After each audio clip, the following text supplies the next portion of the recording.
si se quiere, de estar alineado con los demás docentes, vamos a tratar de respetar el, el concepto de lo que es la medida de fuerza.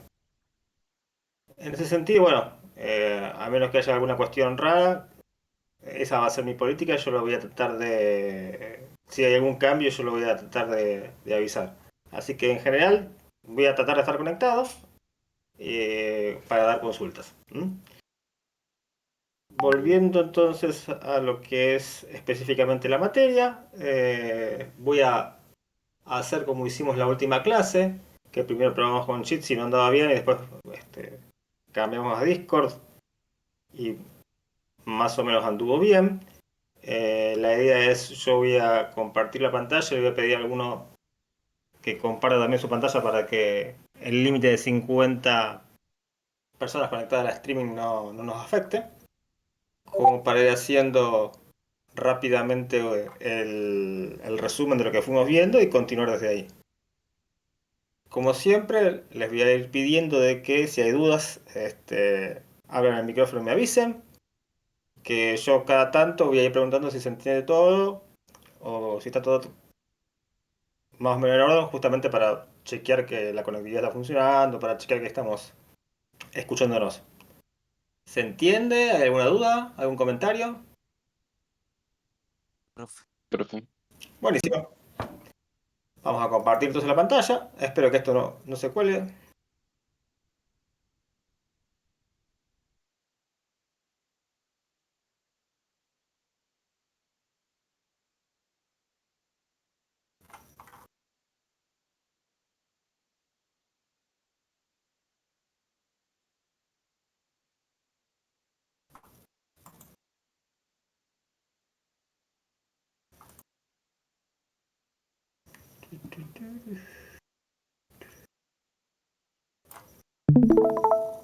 Perfecto. Ahí deberían estar viendo la pantalla. Por favor, revisen que todos la vean y alguno, por favor, retransmítala como hicimos la clase pasada.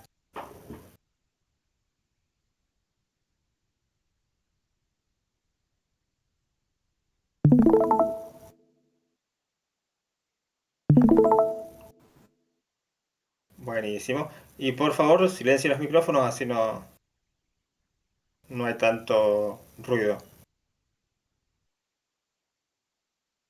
Ok, vamos a arrancar entonces. La clase pasada, que en realidad fue la primera clase, hablamos un poquitito de la materia, ya saben cómo está estructurada, ya han tenido un par de clases con Alejandro. Vamos a recorrer esto muy rápido y vamos a tratar de rápidamente cerrar lo que es la introducción, que sería la primera parte de esta unidad. Hablamos de conceptos básicos y lo importante que hicimos fue tratar de darle un marco histórico a todo esto para que se entienda que estamos en un continuo evolucionar. Hablamos de la evolución del hardware, que en algún punto es lo que luego nos permite pensar justamente en una evolución del software, que justamente fue lo que de alguna forma nos permitió llegar a una arquitectura como la que estamos eh, resumiendo en esta filmina. Ahí vemos cómo pasamos de un lenguaje de alto nivel, como el C, a un lenguaje ensamblador, donde justamente tenemos instrucciones muy sencillas, que todavía podemos entender porque tienen algún tipo de lógica para nosotros, pero que son muy fáciles de trasladar a lo que es un lenguaje binario o un lenguaje de máquina.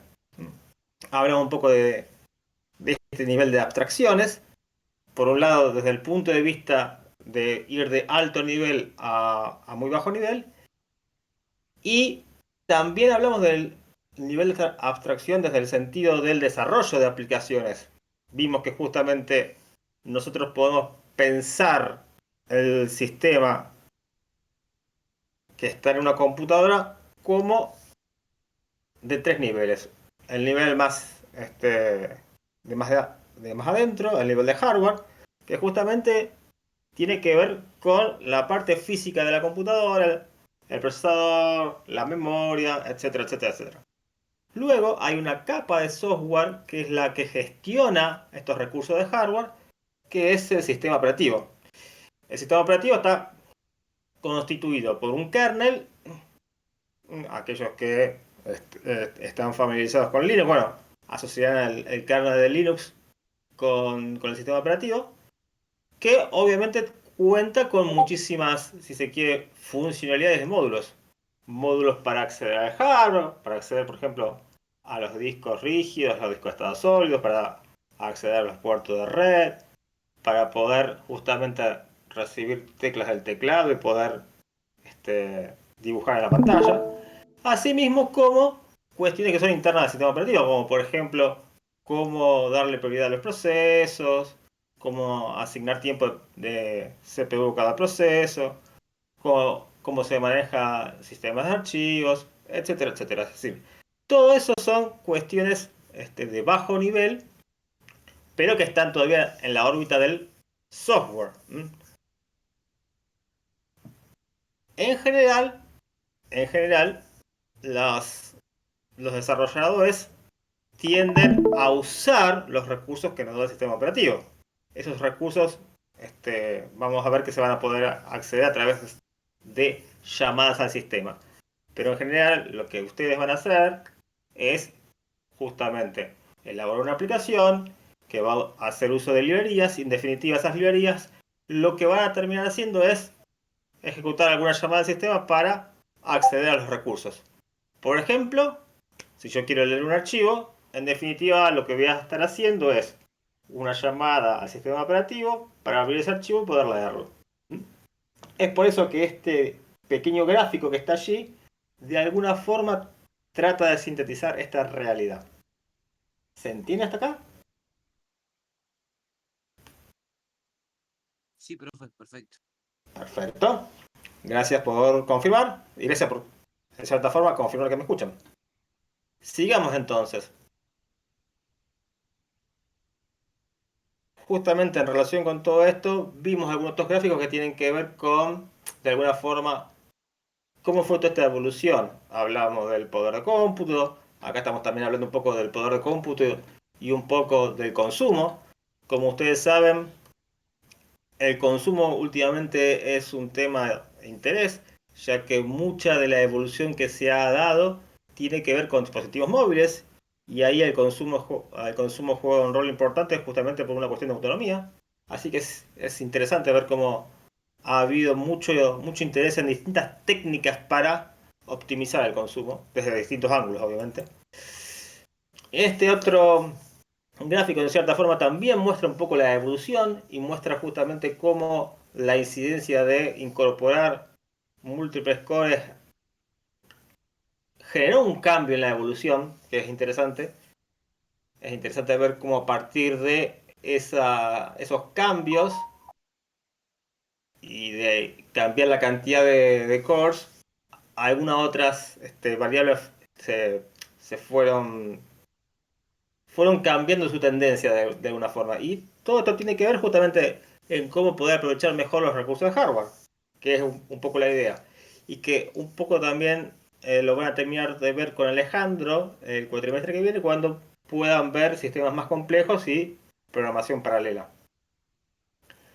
En relación con esto y a tener múltiples cores, podemos ir al caso de las GPU, que son, por así decirlo, un procesador que tienen un propósito no tan genérico como la CPU,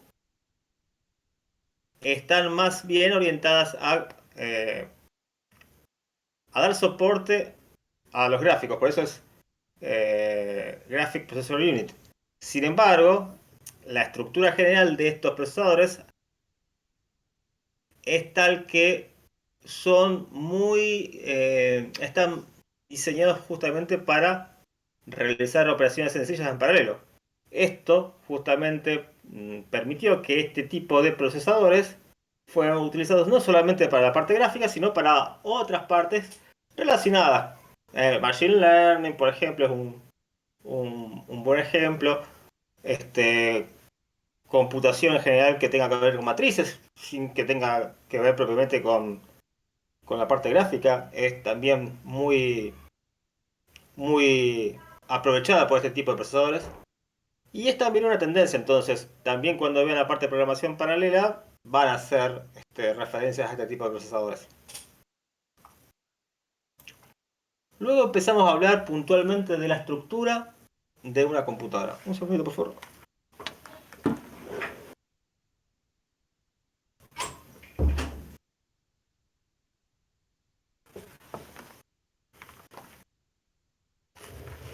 Acá estamos.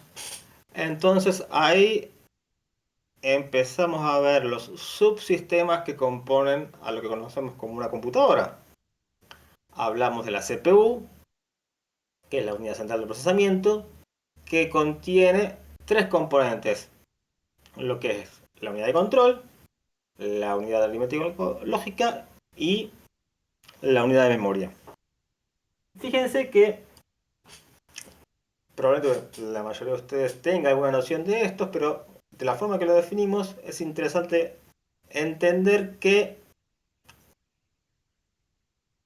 a partir de los conceptos que vamos a ir desarrollando acá y que van a terminar de desarrollar en la materia que viene, vamos a poder entender claramente qué es lo que hace la unidad de control y qué es lo que hace la unidad aritmético-lógica. En definitiva, la unidad de control lo que va a hacer es, de alguna forma, coordinar el accionar de todos los demás bloques. ¿Mm? Es, por ejemplo, la que va a decodificar una instrucción para saber qué es lo que tiene que hacer para llevarla a cabo, la que va a instruir a la unidad aritmético-lógica para realizar la operación adecuada, y todo eso en base a qué? Bueno, en base a instrucciones que va a tener que ir leyendo desde algún lugar, y ese lugar va a ser algún dispositivo de memoria. Vamos a ver, como ya discutimos en la clase pasada, que vamos a tener justamente un programa almacenado en memoria, y la secuencia de operaciones va a ser leer una instrucción, decodificarla, y a partir de esa instrucción decodificada, ejecutarla. Todo esto lo van a ver un poquito más claramente el cuatrimestre que viene, pero a modo conceptual eso es lo que pasa dentro del procesador. Y tal como dijimos, el procesador solo nos sirve de nada, porque si no lo conectamos con el mundo exterior a través de entradas y salidas, poco uso puede tener. Entonces, justamente, por un lado vamos a hablar de entradas y salidas, por otro lado vamos a hablar de un sistema de memoria que nos va a permitir expandir la memoria interna que tengamos, y esos temas los vamos a desarrollar un poco más en la materia que viene. Sin embargo, en esta materia, lo que vamos a abordar es, por un lado, todo lo que es los conceptos básicos, la lógica digital que nos va a permitir entender cómo funcionan todos los bloques, y en particular, conmigo van a desarrollar la unidad aritmético-lógica. Mientras con Alejandro seguramente ya están viendo toda la parte de assembler, que les va a permitir justamente entender cómo funciona un procesador, pero desde el punto de vista de un programador, precisamente. Acá, como ya lo discutimos en la clase anterior, vamos a, en una parte de la materia, pararnos como programadores de muy bajo nivel, es decir, un programador que ve lo que el procesador me brinda y puede programarlo, y a veces un poquitito más por debajo para entender cómo es que el hardware interactúa entre sí para justamente responder a estas demandas. ¿Se entiende la idea? Bueno, cualquier cosa me paran, por favor. Esa es la idea. Creo que en la última clase nos quedamos justamente en esta diapositiva, la cual desarrollamos. Yo lo voy a hacer rápidamente, pero la idea de esta diapositiva es justamente presentar a la memoria como un sistema dentro de una jerarquía. Cuando hablamos de memoria, en general nos referimos a la memoria principal, la RAM, que justamente está marcada aquí. Sin embargo, está bueno recordar que en realidad hay toda una jerarquía.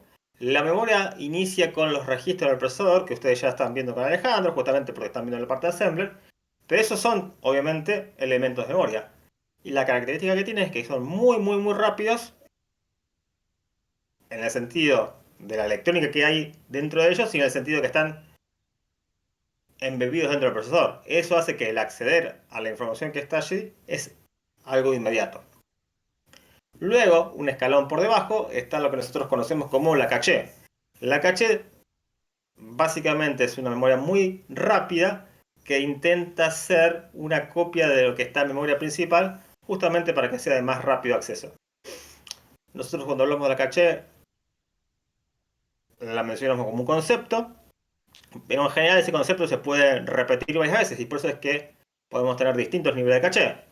A medida que ese nivel aumenta, lo que sucede es que la caché es menos rápida, está un poco más alejada, pero tiene mayor capacidad. Entonces, esta solución de compromiso que yo menciono, de tener una copia más cercana de los datos, sigue valiendo. La idea es tratar de minimizar las ocasiones en que tengo que llegar hasta la memoria principal, ya que ese recorrido es más, demanda más tiempo que obviamente ir a la caché. Y justamente el tener una caché o varios niveles de caché permite una mejora importante en la performance del sistema, ya que vamos a tener menor cantidad de ciclos de bloqueo esperando justamente por los datos que están en la memoria. Ahí en el diagramita se ve claramente que hablamos de memoria principal RAM y se divide en dos, en la RAM física y la memoria virtual. Esto está relacionado justamente con el concepto de memoria virtual.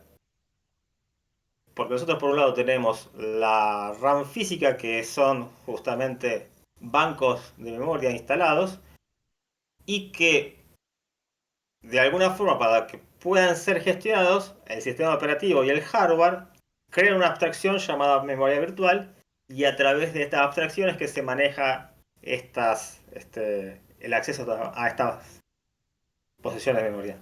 ¿Por qué? Bueno, la abstracción de memoria virtual me permite varias cuestiones, pero dos principales. Una es justamente realizando esa copla entre la dirección física y la dirección virtual, lo que me va a permitir justamente, por ejemplo, hacer distintos tipos de chequeos, ver qué proceso puede acceder a qué región de memoria, cuál no, dar distintos permisos.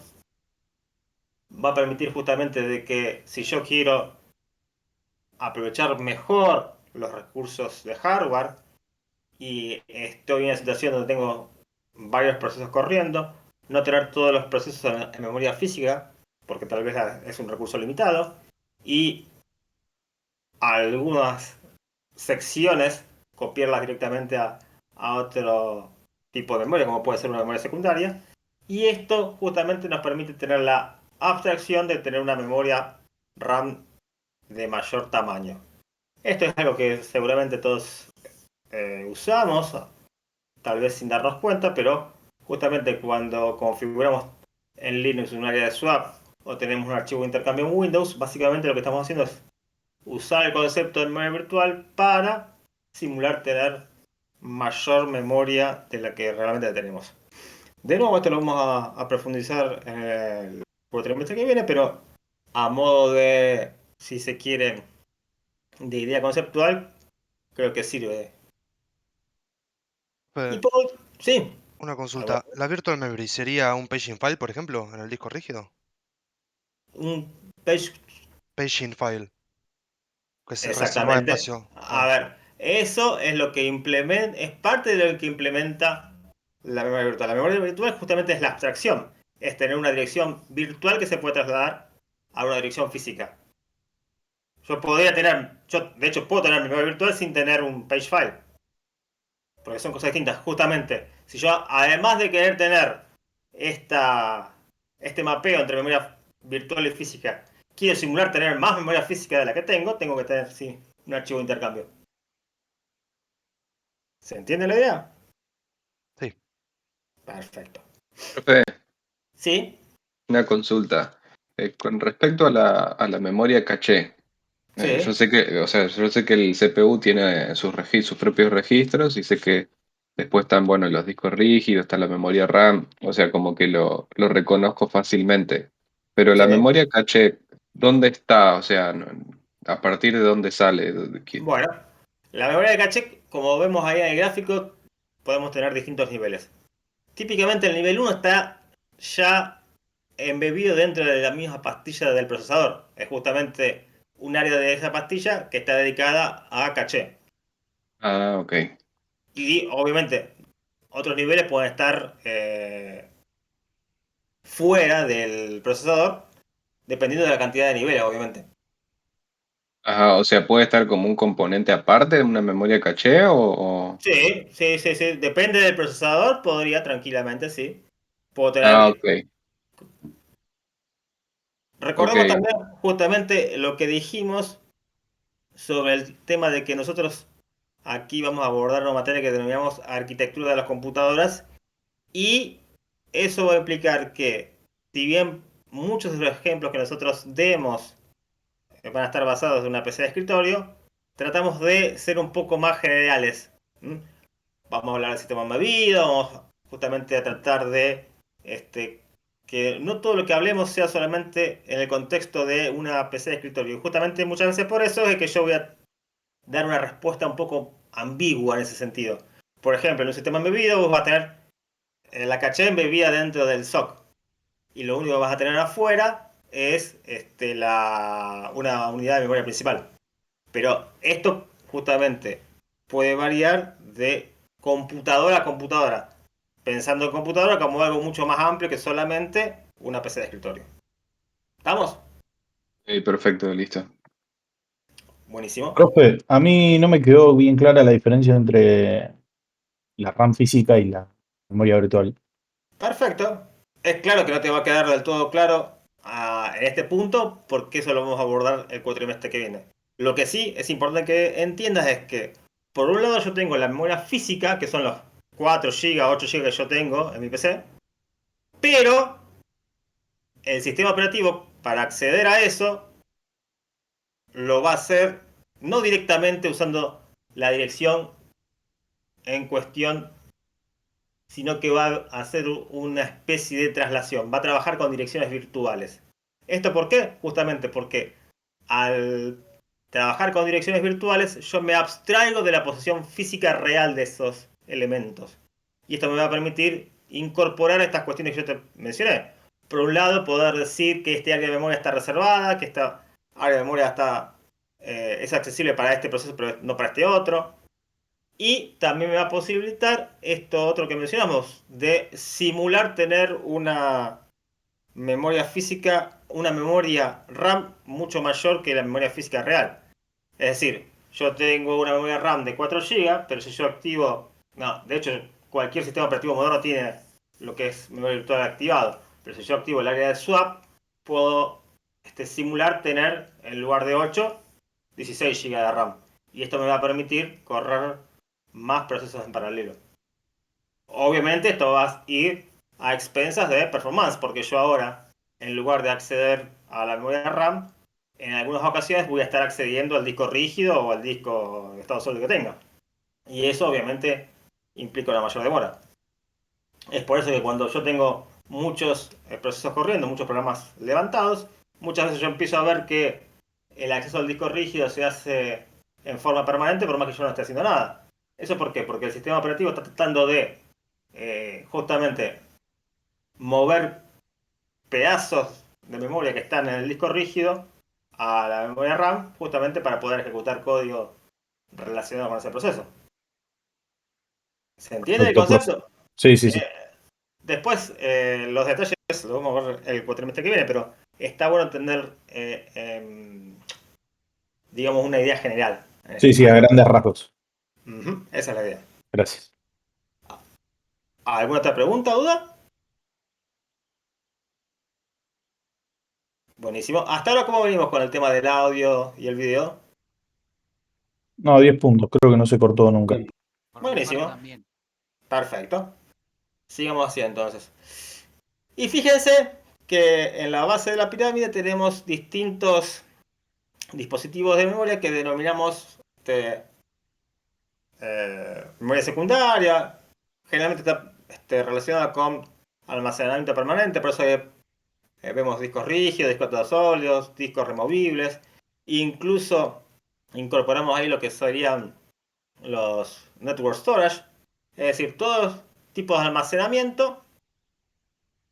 Pero fíjense que una de las características importantes es que ya no son accesibles directamente por el procesador. Justamente, para acceder a estos recursos de memoria, yo voy a tener que utilizar lo que se denomina el subsistema de entrada-salida.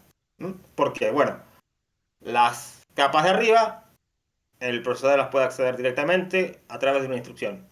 Ustedes seguramente ya con Alejandro vieron el LW y CW. Eso me va a permitir leer o escribir en la memoria física. Ahora, para acceder a todo lo que está en la parte que es en la memoria secundaria, voy a necesitar hacer una operación mucho más compleja.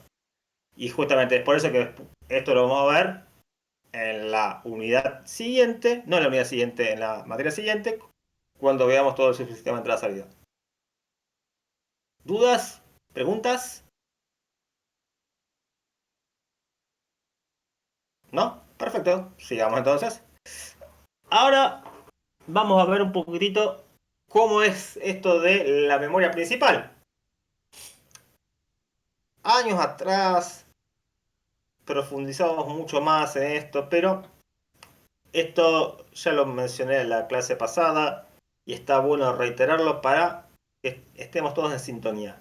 El perfil de la carrera es el de un desarrollador. Por eso, la parte de arquitectura que nosotros damos está más orientada a darle soporte a un desarrollador a entender qué es lo que pasa por debajo.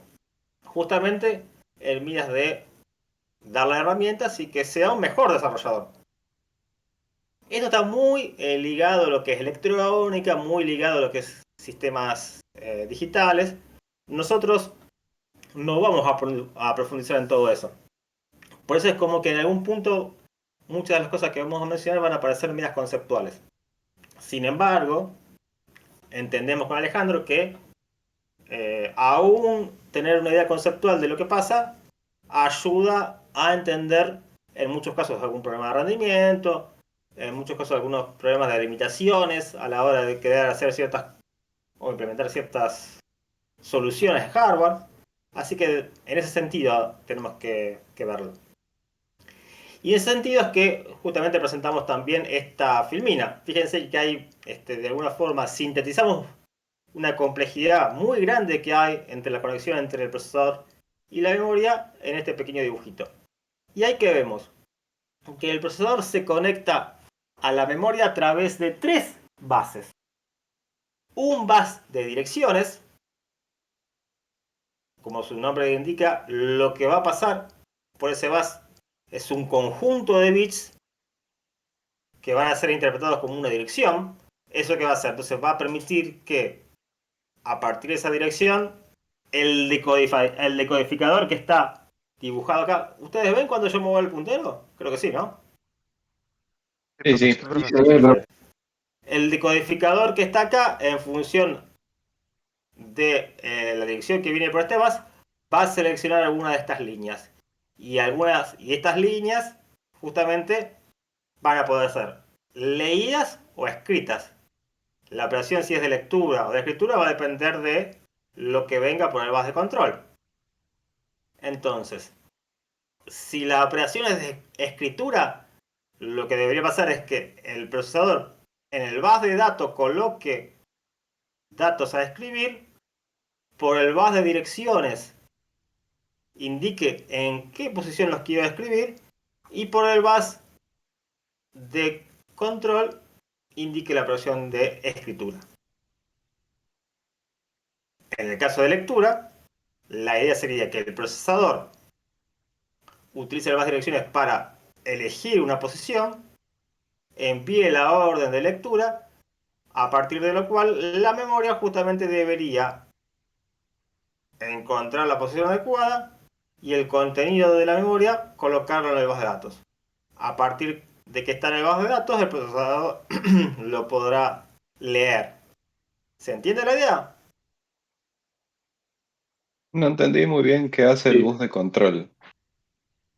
Justamente el bus de control es el que me permite seleccionar la operación de lectura o escritura o ninguna. Ah, ok. Ok, ok. Eso O que sea, dice ahí RW sería read y Read, write. read write, claro. RW, fíjate que dice RW, la W tiene una rayita arriba, quiere decir que está negado. Con lo cual, si el R está en 1, se lee. Y si esa señal está en 1, se lee. Y si está en 0, se escribe. Acá faltaría, eso. acá Decime. faltaría alguna señal más para habilitar esto, que no está incluida por una cuestión de no ensuciar el dibujo. O sea que usa tres vías distintas. Usa una para decir si avisar si lee o escribe, otra para decir en dónde va a leer o escribir, y la tercera que es donde pasa la información de un lado al otro. Exactamente. Ok. ¿Ustedes con Alejandro ya vieron las instrucciones LW y SW? Las empezamos a ver el viernes. Ah, Muy buenísimo. poco, la verdad. Muy poco, pero sí. Bueno, pero bueno, ya con eso tienen de alguna forma algo para conectar. Justamente LW, ¿qué hacía? ¿Se Cargaba acuerdan? palabras. Load word sería. Load word, perfecto. Fíjense que a partir de eso que vieron con Alejandro, vamos a tratar de mejorar un poco lo que nosotros ponemos en este gráfico. Cuando nosotros hablamos de base de direcciones, ahí justamente decimos mbits. En la arquitectura MIPS, que es la que nosotros estamos usando, M, ¿qué valor tiene? ¿De 2? ¿2? No, Las direcciones. 32. 32, perfecto, claro. Ah, Las palabras son de 32 bits. Como esta es una arquitectura muy simple, todo va a estar relacionado con esa palabra. Por eso, el bus de direcciones va a ser de 32 bits, el bus de datos va a ser de 32 bits en este esquema. Entonces, yo con el LW, justamente como decía el compañero, voy a hacer un load word, es decir, voy a leer de la memoria. Entonces, la dirección que está en el LW, que como ustedes ya sabrán, no hay 32 bits, pero a partir de la información que está en esa instrucción se va a crear una dirección de 32 bits. Esa dirección de 32 bits va a llegar a la memoria. La memoria justamente lo que va a hacer, como es un LW, va a también recibir la instrucción de leer por el bus de control. Y la memoria va a colocar en el bus de datos el valor que estaba en esa posición. Justamente en la instrucción LW ustedes también van a referenciar un registro. Entonces, lo que va a hacer el procesador cuando el dato esté en el bus de datos, copiar esos datos en este registro. Y eso es, si se quiere, en forma conceptual, lo que hace el LW. ¿Se entendió?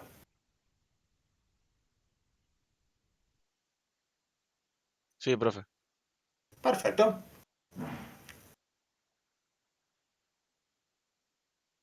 Acá un poco viene a desarrollar lo que veníamos diciendo, pero además de lo que nosotros ya dijimos, habla y pone dos nombres que son importantes, de dos registros internos del procesador. El PC o Program Counter, que justamente es un contador que nos va a permitir posicionar o direccionar la próxima instrucción a ejecutar, y el IR, que justamente contiene la instrucción a ejecutar. ¿Cómo sería esta mecánica? Déjenme ver una cosita. Está. ¿Cómo sería esta mecánica? Yo en el PC voy a tener una dirección de memoria. Entonces, con la dirección que está en el PC, el procesador va a leer la memoria, lo que está en esa posición lo va a cargar, como dijimos recién, y lo va a poner en este registro IR, Instruction Register, y lo que está ahí es la instrucción en curso que el procesador tiene que decodificar justamente para realizar el programa en cuestión. ¿Se entiende esa idea? O sea, profe, el PC le dice a dónde está la instrucción que tiene que ejecutar y el IR almacena, por decirlo de alguna forma, esa instrucción. Así es. Con el PC, el procesador dice, la instrucción a ejecutar es la que está en la posición 80. Entonces, en la fase en la primera parte, que es la fase de carga, el procesador va a ir a la posición 80, va a leer esa posición y ese contenido lo va a almacenar en el IR. Y luego lo va a decodificar. Buenísimo.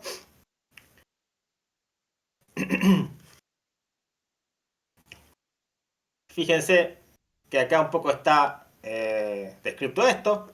Tenemos la memoria. Hay un proceso de captación de la instrucción desde la memoria. Esto va a la unidad de control, justamente al IR. Ahí se almacena y luego se decodifica. Para luego pasar a la fase de ejecución. La fase de ejecución, la forma más, o el ejemplo más sencillo de entender va a ser alguna operación que involucre la unidad aritmética lógica, por ejemplo, hacer una suma, hacer una resta. Entonces, por eso es el ejemplo que se da acá, con la ALU. A veces la ALU no está involucrada, o no está involucrada directamente. Ya vamos a ver más adelante cuando estudiemos algunas instrucciones, que, por ejemplo, instrucciones de salto condicional, que la ALU se usa, pero no directamente, sino más bien en forma implícita. Y finalmente, se pueden almacenar resultados justamente en la misma memoria.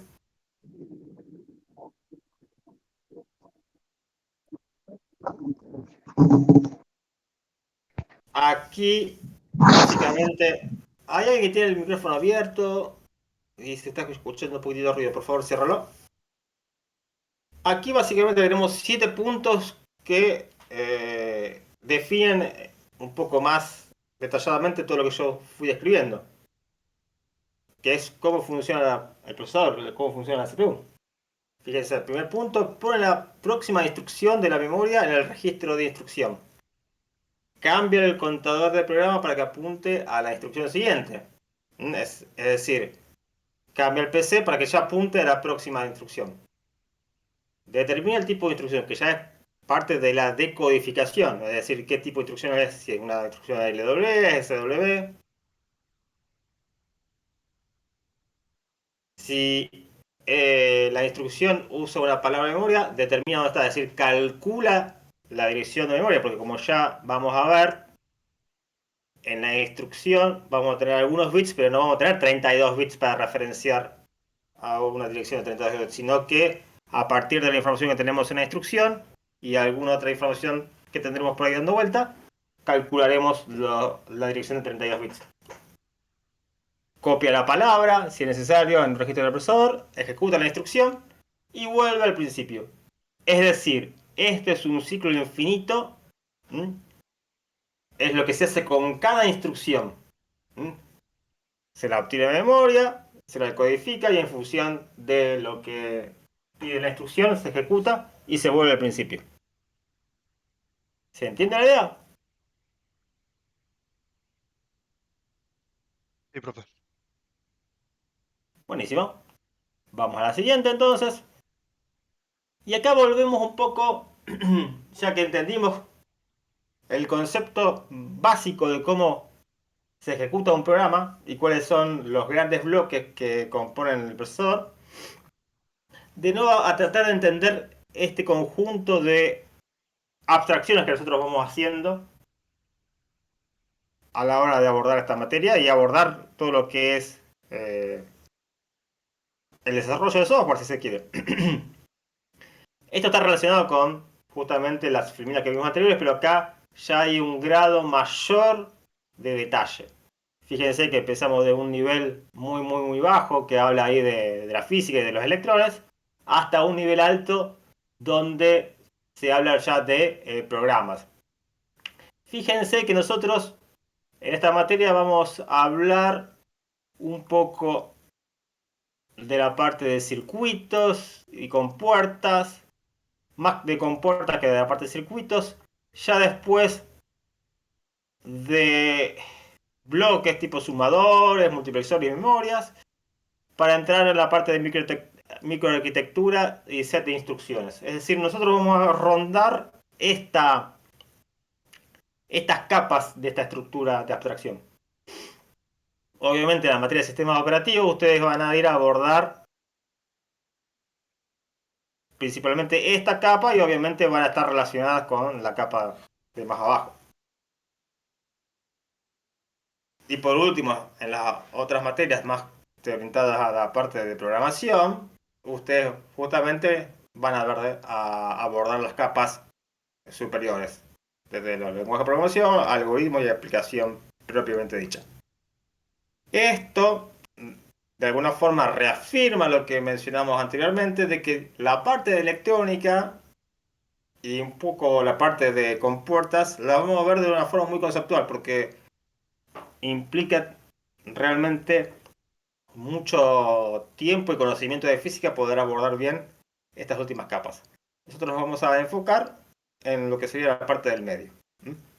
Principalmente en la parte de ELISA, del Instruction Set Architecture, que justamente tiene que ver con lo que están viendo con Alejandro, que es el set de instrucciones, en este caso del MIPS, los registros que cuenta el desarrollador para trabajar, que es justamente lo que el desarrollador debería conocer si es que trabaja directamente con el hardware. ¿Se entiende la idea? Sí, profe. Sí, profe. Buenísimo, seguimos entonces. Bueno, la arquitectura de von Neumann es un concepto realmente muy, muy poderoso porque a partir de allí es donde se creó el concepto de una computadora programable.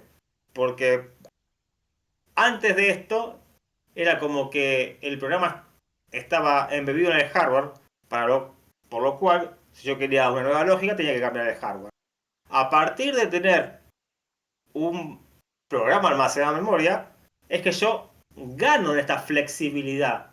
Y digo, no, ahora lo que yo quiero hacer no está embebido en el hardware, sino que es datos que yo almaceno en una memoria, que van a ser interpretados justamente como programa. Por eso va a ser importante, más adelante, cuando avancemos un poquitito más en la materia, entender que yo en la memoria voy a tener ceros y unos. Eso es lo único que yo voy a tener. Luego, la forma en la que yo los interpreto va a depender de mi contexto. Justamente entonces, una parte importante va a ser entender que en cierto contexto, y por eso vamos a tener algunas direcciones específicas para decir, bueno, esto es texto, o esto es programa, los ceros y uno que están allí los voy a interpretar como instrucciones de la arquitectura MIPS. Otras posiciones de memoria las voy a interpretar como, por ejemplo, un número entero. Otra posición de memoria la voy a interpretar como, por ejemplo, un string. Otra posición de memoria la voy a interpretar, por ejemplo, como un número put flotante. Pero bueno, en definitiva, la idea es de que yo el programa lo tengo en memoria.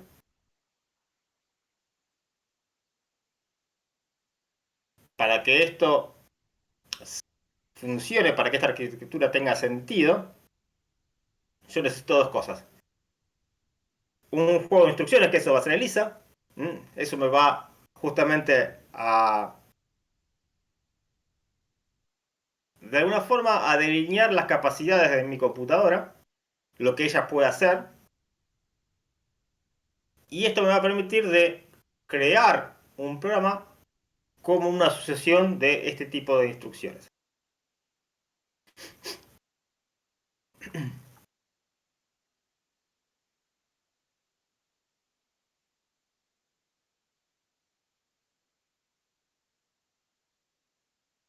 Bueno, acá se habla un poco de las dificultades de esta arquitectura así planteada en forma tan sencilla. y uno de los cuellos de botella es justamente la velocidad de transferencia entre memoria y CPU. Ya un poco de esto lo hemos hablado justamente cuando empezamos a ver todo esto de la jerarquía de memorias. Y es evidente de que la interacción procesador-memoria va a ser un punto de alguna forma que va a limitar la capacidad de procesamiento. Nosotros justamente un poco cuando vimos la jerarquía de memorias hablamos justamente de que la idea era tratar de evitar ir hasta la memoria principal porque eso justamente imponía una gran demora, por eso hablamos del concepto de caché. Y un poco tiene que ver con varios aspectos que nosotros vamos a tener que ir de alguna forma entendiendo. Para mejorar la performance, nosotros vamos a ir viendo que vamos a tener distintas, si se quiere, alternativas, distintas estrategias. Bueno, una de las estrategias va a ser justamente mejorar el hardware, o va a ser tener una memoria más rápida, o poner más caché. Y otra alternativa va a ser escribir mejores programas. ¿Por qué? Porque si yo escribo un programa más eficiente que en lugar de acceder 100 veces a la memoria principal, accede solamente 2, obviamente ese programa debería andar más rápido. Si nos abstraemos de cualquier otra idea. ¿A qué me refiero con esto? Bueno, que parte de lo que nosotros estamos viendo acá, esta materia, debería ayudarlos a ustedes a ser mejores programadores. Sin embargo, es también interesante entender que eso de ser mejores programadores obviamente va a estar vinculado con las herramientas que ustedes usen para programar. Y en este caso vamos a puntualizar con el caso concreto de los compiladores. Porque muchas de las cuestiones que ustedes van a realizar, la van a realizar en lenguajes de alto nivel. Esos lenguajes de alto nivel luego van a ser procesados por un compilador, el cual va a generar el lenguaje de máquina. Entonces, así como vimos toda la evolución del hardware y del software, vimos también que toda esa evolución del software fue posible gracias a la evolución de los compiladores, que intentaban crear justamente mejores versiones del programa compilado. Basado en que, bueno, en hacer optimizaciones, en hacer predicciones, en tratar de reordenar algunas instrucciones de una forma que se minimicen a algunas cuestiones. Esto ustedes, en cierta forma, lo van a ver mucho con Alejandro cuando aborden algunas problemáticas. Pero está bueno tener siempre la idea, o mejor dicho, el concepto del rendimiento que conecta muchos de los temas. Y ser conscientes de que si bien nosotros muchas veces profundizamos en un abordaje, no es el único. Se puede optimizar mejorando el hardware, se puede optimizar mejorando los compiladores, se puede optimizar de distintas formas. Y acá, sí, escucho. El martes que tuvimos clase con Alejandro, nos mostró cómo con 3 códigos distintos la cantidad de procesamientos que hacía y eso acumulaba más memoria o menos memoria. Si optimizabas más lo hacías más fácil de escritura para entenderlo nosotros, ocupaba más memoria, por ende era menos eficiente. Y en cambio, si escribíamos un poco más, podíamos hacer más eficiente el programa y que no consuma tanta memoria. Tal cual, exactamente, esa es la idea. Obviamente que muchas veces ese trabajo queda en manos del compilador, muchas veces no, a veces el compilador tampoco es mágico. Por eso es importante entender qué es lo que está pasando para ver qué es lo que realmente uno puede modificar para mejorarlo. Y bueno, fíjense que en esta arquitectura, la arquitectura de von Neumann, se habla específicamente de un cuello de botella dado por la velocidad de transferencia entre memoria y CPU. Y bueno, ahí justamente se muestra cómo afecta el cuello de botella por justamente la capacidad de memoria que hay, la performance de memoria. Y por ejemplo, alguna arquitectura un poco diferente que trata de compensar esa falla o esa limitación. Fíjense como en la arquitectura de Harvard, la que se propone de Harvard, ahora, si bien el programa está almacenado, se diferencia entre memoria de programa y memoria de datos. ¿Justamente para qué?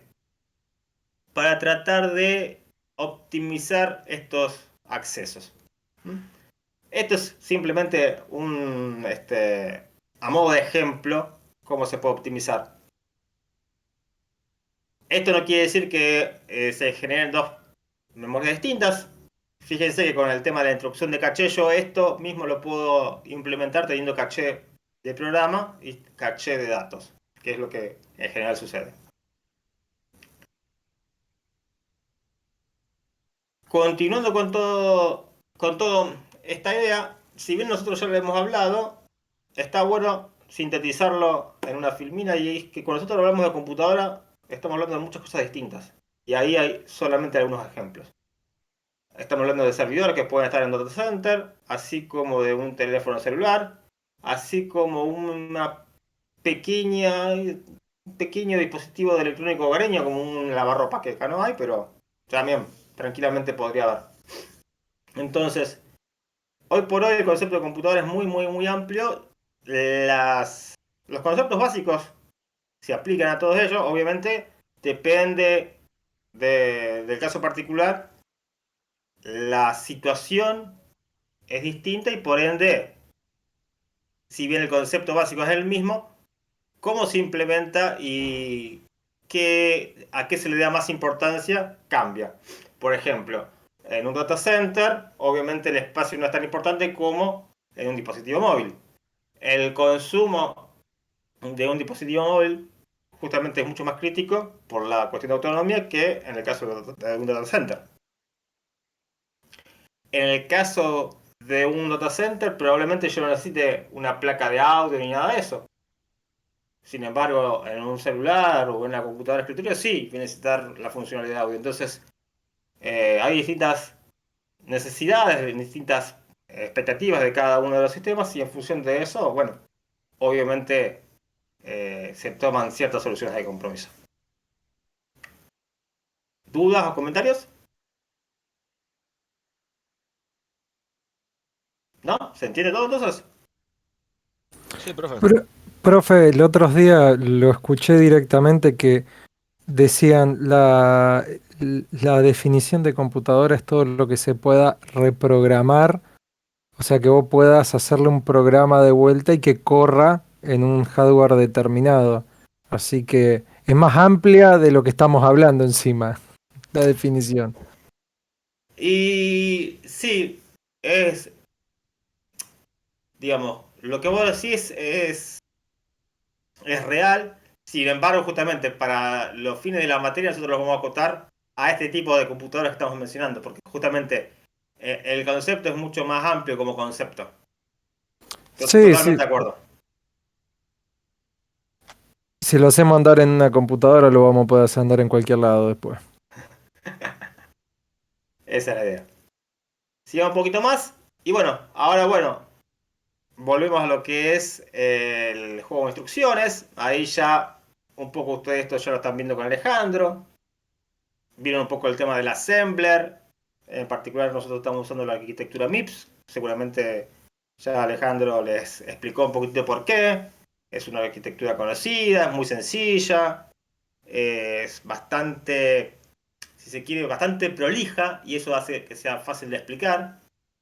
Y es por eso que nosotros la usamos. Se han implementado justamente muchos hardware real en base a esta arquitectura. Y entonces, basado en la arquitectura MIPS, nosotros tenemos un juego de instrucciones y una serie de registros y operaciones que podemos hacer. Eso es lo que a nosotros nos da como base el hardware. Y sobre eso nosotros creamos justamente un lenguaje ensamblador que lo que nos va a permitir es, de alguna forma, tener un nivel un poquito más alto de lo que sería el lenguaje de máquina.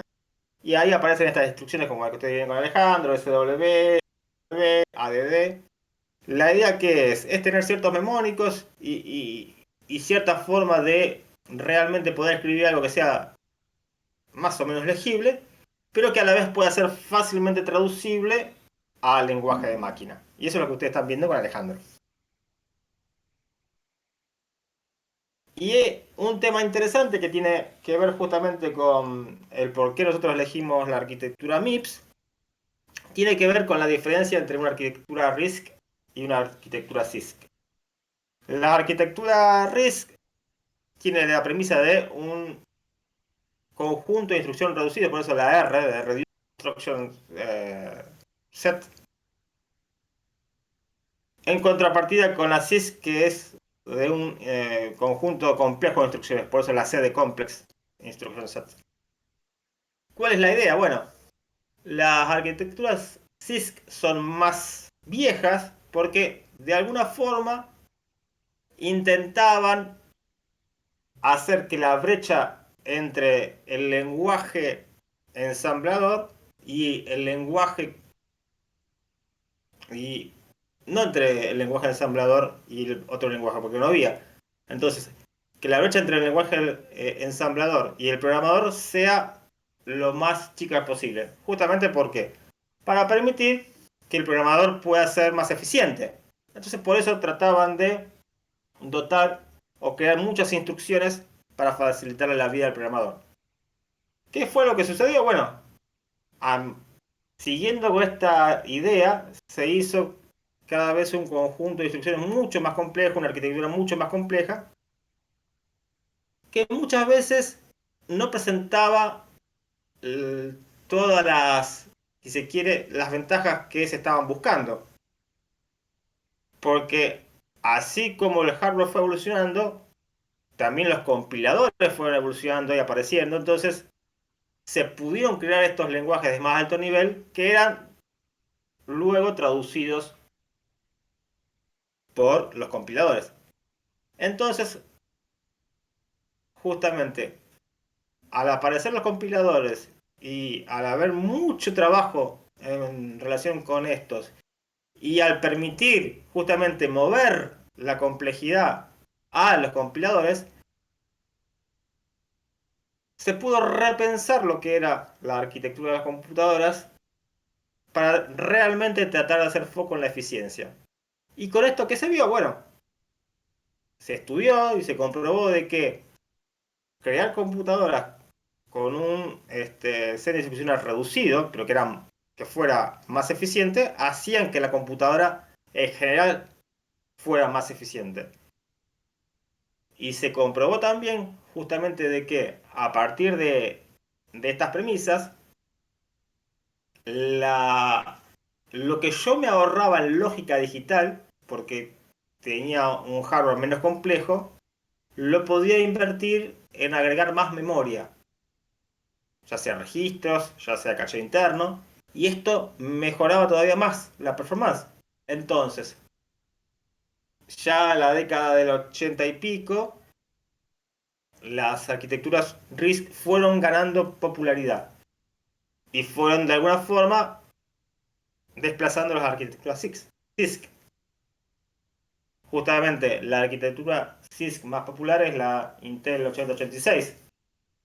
Lo que fue sucediendo es que a partir de la evolución de las arquitecturas RISC, pero para no perder la compatibilidad que ya se tenía con las arquitecturas CISC, las nuevas implementaciones CISC en realidad es un CISC medio engañoso, porque internamente responden a otra lógica. Sin embargo, desde el punto de vista del programador, siguen manejando el mismo, si se quiere, el mismo ISA, que es justamente lo que se necesita para mantener la compatibilidad.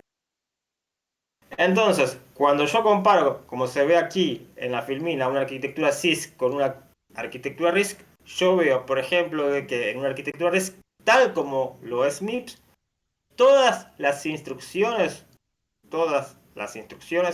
van a ser de 32 bits. En cambio, en una arquitectura CISC, no. Hay algunas que son de 16 bits, otras de 32. Vamos a ver que justamente una arquitectura RISC es mucho más sencilla y de alguna forma implementa cuestiones más genéricas. Entonces tal vez yo necesite más instrucciones para lograr el mismo efecto. ¿Mm? Sin embargo, cuando yo voy a una arquitectura CISC, típicamente una de estas instrucciones complejas, si bien es una instrucción, internamente el tiempo que se tarda en ejecutarla es mucho mayor que el que se podía haber utilizado con una arquitectura RISC bien hecha. Entonces, tiene que ver un poco con un cambio de paradigma y tiene que ver justamente en cómo también a partir de la evolución del hardware y la evolución de los compiladores se pudo replantear la problemática para encontrar otra solución. ¿Se entiende la idea? Sí, profe. Buenísimo. ¿Y hay alguna diferencia en usar el simulador MIPS a Spin? ¿Cómo? El simulador MIPS Sí, ¿qué pasa? con el Spin, ¿hay alguna diferencia, digamos? Vamos, tengo entendido que hay Ah, varios simuladores. hay varios simuladores, sí. A ver, desde el punto de vista de lo que es un programa básico no vas a encontrar diferencia. La idea de Alejandro este cuatrimestre fue usar el simulador Mars porque estaba en Java y porque tenía digamos, la posibilidad de interactuar más con dispositivos de entrada y salida virtuales. Y eso nos permitía justamente abordar otros laboratorios que eran también interesantes. Pero desde lo que es set de instrucciones y las cuestiones básicas es lo mismo.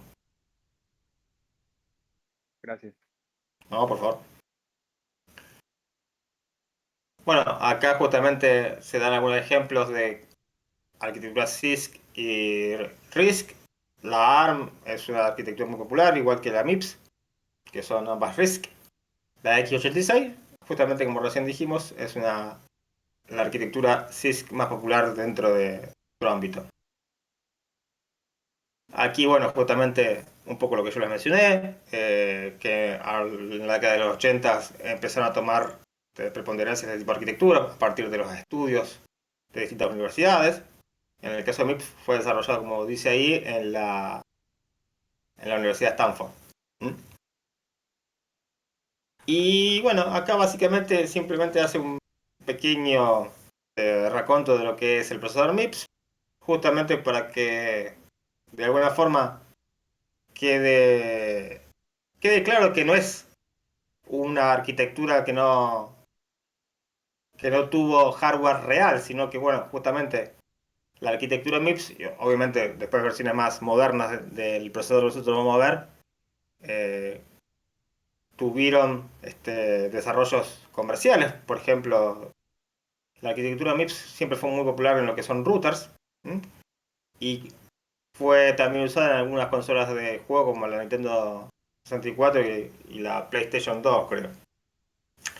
En definitiva, lo importante de todo esto es decir, para esta materia necesitamos un caso de ejemplo, necesitamos un caso testigo para abordar las cuestiones que tienen que ver con el assembler, y nosotros elegimos esta arquitectura. Podríamos haber elegido otra, sí, podríamos haber elegido una arquitectura que tal vez no sea una arquitectura real, pero elegimos esta, muchos la eligieron, así que vamos bien. Buenísimo, esto de alguna forma es el cierre de la introducción de la materia. Creo que más o menos abordamos todo. Lo que vamos a ir viendo ahora es un poquitito esto mismo que fuimos abordando desde una perspectiva un poco más profunda. Y lo que vamos a empezar a ver a partir de ahora conmigo es representación de la información. Seguro que ustedes ya con Alejandro muchas de estas cosas las fueron mencionando, pero le vamos a dar un poco más de rigurosidad ahora y vamos de alguna forma a ir construyendo a partir de lo que es la representación de la información, luego el hardware para manipularlo, para finalmente terminar abordando el funcionamiento de la unidad aritmética. ¿Alguna duda, pregunta, comentario? No, profe, por ahora no. Buenísimo. Entonces, déjenme que voy a cambiar de filminas para seguir con la otra parte.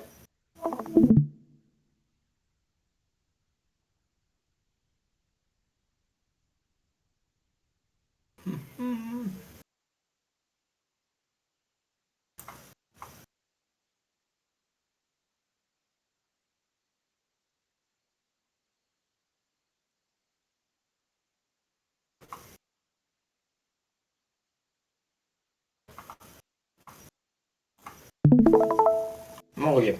Ahí debería estar viendo la filmina de sistemas numéricos, que sería un poco la primera parte de lo que sigue de la materia. ¿Todos lo ven ahí?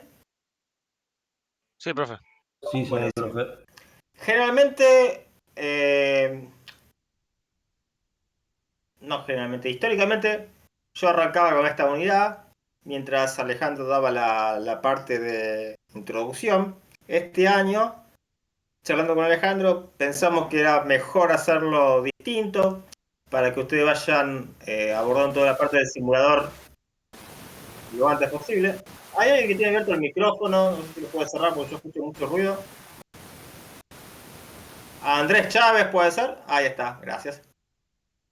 Como le decía, históricamente Alejandro daba la introducción y yo arrancaba con la parte de sistemas numéricos. Este año discutimos un poco con Alejandro y como vemos que siempre la dificultad mayor está en lo que es la parte de Assembler, que es lógico porque no es algo solamente conceptual, sino es algo que ustedes después tienen que elaborar y entender, y eso requiere más tiempo. Tratamos de redistribuir un poquito los temas para que ustedes empiecen a ver la parte de Assembler lo antes posible. Entonces, como ya comentamos, probablemente algunas de las cosas que yo mencioné acá ya las haya mencionado Alejandro, tal vez con algún otro matiz, porque obviamente somos dos docentes distintos y cada uno por ahí tiene perspectivas distintas sobre algunos puntos de la materia. Eso a veces puede crear confusión y es parte de la vida. Sin embargo, nosotros creemos que está bueno porque ustedes tienen la perspectiva de dos personas distintas sobre los distintos temas de la materia. ¿Qué quiero decir con esto? Bueno, que yo puedo llegar a decir algo que tal vez no es exactamente igual que lo que dijo Alejandro, pero debe estar más o menos lineal. Así que si hay alguna duda, porque Alejandro dijo algo y yo estoy diciendo algo que es levemente distinto, por favor me para, lo charlamos, de última yo les daré mi explicación de por qué digo esto y obviamente tendrán, por ejemplo, por así decirlo, una, una mejor idea de por qué Alejandro dijo algo y yo dije algo levemente distinto. Bueno, arrancamos por definir qué es un número y bueno, el concepto de un número es algo medio abstracto. Entonces, la idea de nosotros es que necesitamos representar cantidades. ¿Mm? Y para eso tenemos distintos sistemas de representación. El sistema más popular que nosotros conocemos, que obviamente no es el único, seguramente con Alejandro hablaron de los números romanos, de cómo hacían los fenicios. Bueno, vamos a algo concreto.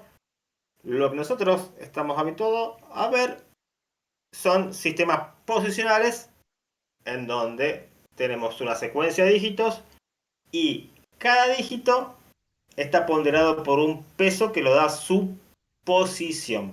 Por eso son sistemas posicionales.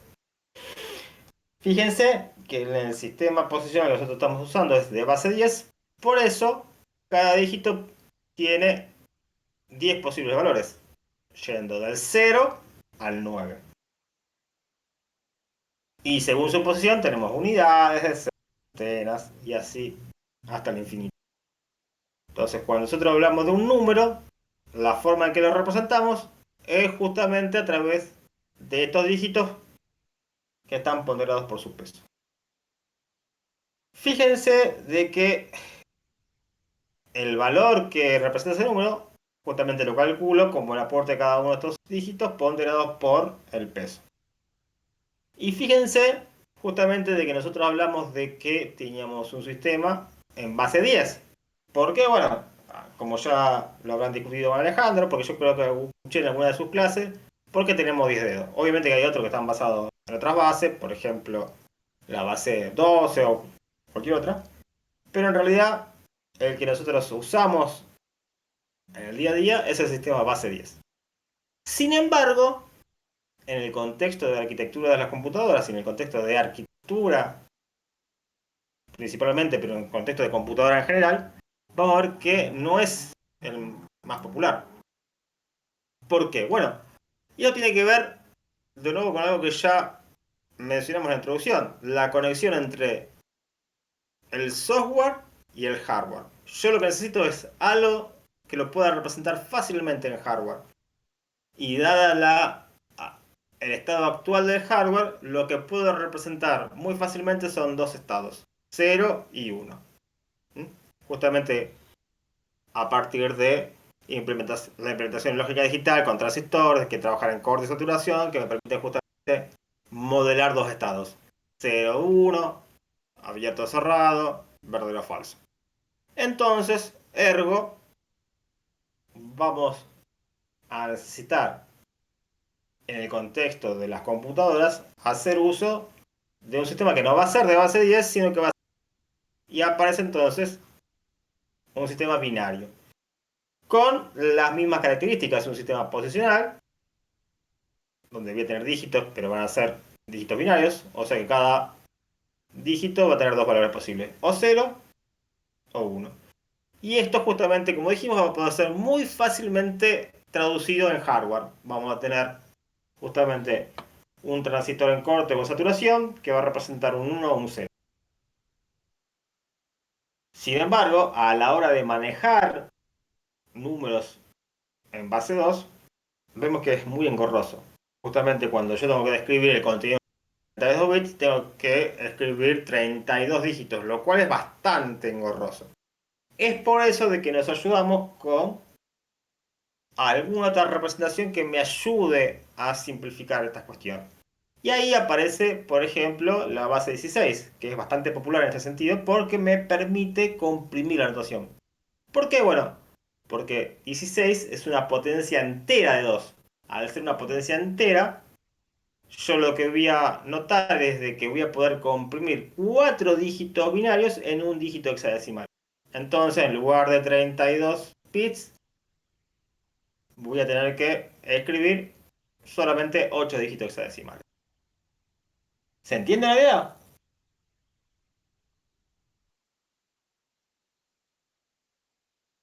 Sí, profe. Sí, sí, profe. Perfecto. Ustedes, si hay alguna duda, como dije, me paran. Si hay algo que yo diga que no es exactamente igual que lo que dice o que lo que haya mencionado Alejandro, también para justamente evitar confusiones, porque tal vez la idea es la misma, pero algún modo es distinto.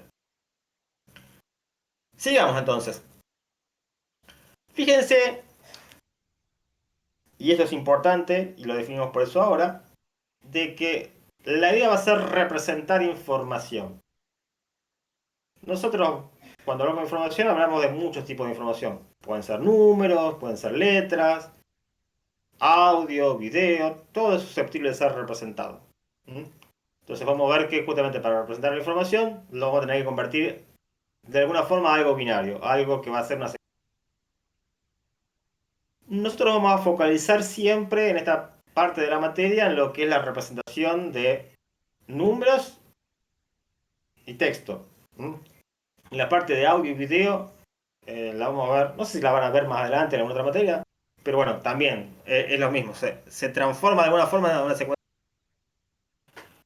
Las problemáticas que vamos a ver en la parte de sistemas numéricos, de alguna forma después también van a tener su correlato en operaciones. Pero aquí, un tema interesante a ver es de que cuando hablamos de representar números, tenemos que recordar de que el conjunto de los números es un conjunto infinito. Entonces, ya de hecho es imposible de representar cualquier número. Yo voy a tener ciertas limitaciones. Y esas limitaciones van a estar dadas justamente por la forma y las reglas que yo use para representar la información. Y ahí van a aparecer algunos conceptos que van a ser importantes de definir, como rango, precisión y error. Fíjense entonces de que dado de que yo tengo una capacidad finita, porque es finita, y si voy a un caso más particular, yo digo que estoy usando la arquitectura MIPS, que es de 32 bits, entonces, por ejemplo, los números enteros que yo quiero representar tienen que entrar en 32 bits. Evidentemente esto me está dando ciertos limitantes. Y el primer limitante que yo puedo ver es el limitante por rango. El rango se define como el entorno de números representables. Entonces, el entorno está dado por el menor número representable y el mayor número representable.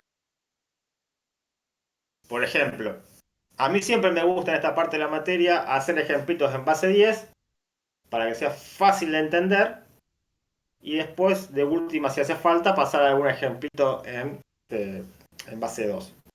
También esta parte de la materia, muchas veces lo que yo suelo hacer es hablar un poco en forma abstracta y conceptual y después cambiar de pantalla y hacer algún caso concreto usando alguna herramienta distinta, como puede ser una hoja de cálculo o alguna otra herramienta que de ahí vayamos discutiendo. Así que por ese sentido no se preocupen que vamos a hacer un poco de ambos. Síganme en primera instancia con la parte conceptual. Si yo pongo un ejemplo entonces usando números en base 10 y digo que yo tengo solamente dos cifras, obviamente eso de alguna forma me limita el rango. Yo puedo representar de 0 con la representación 00 hasta 99 con la representación 99. Por ejemplo, el número 120 no lo puedo representar, queda fuera de rango. ¿Se entiende esa idea?